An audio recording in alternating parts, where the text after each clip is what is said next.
Today, our verse is Hosea chapter 8, verse 14. For Israel has forgotten his maker and built palaces, and Judah has multiplied fortified cities. So I will send a fire upon his cities, and it shall devour her strongholds. This chapter in Hosea speaks about how Israel strayed from their God by choices of their rulers, religious practices and observances, and their foreign policy. Israel violated the covenant and chose leaders, their kings, from an unlawful dynasty which God had not approved, rather than from the Davidic dynasty. That is contained in verse 4a. They went into calf worship in place of the true worship of Yahweh, of their God, in verses 4b to 6. King Jeroboam introduced idolatry, if you read 1 Kings chapter 12, and that remained the official cult or the official worship till the conquest of the northern kingdom by Assyria. Israel entered into a foreign policy with Assyria and other nations for material prosperity, but their foreign policy will lead to their doom. Our verse highlights the charge against idolatry. Israel has forgotten his maker. God is not just the creator of the world, but built up Israel from nothing to becoming a great nation.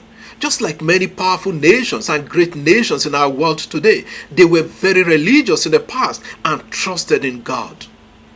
However, Israel has built Hechal, which could be translated here as palaces or temples. In the context of idolatry, it is better to translate the word as temples. Therefore, Israel has built temples to other gods against the true worship of her maker, God.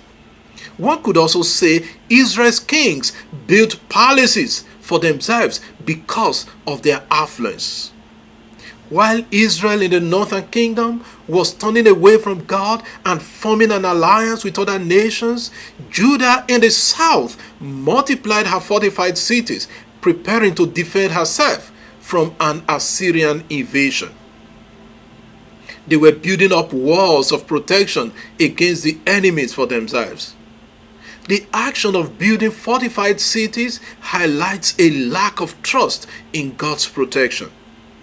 Because of the lack of trust and reliance on their material wealth, God allowed Israel to fall into the hands of Assyria.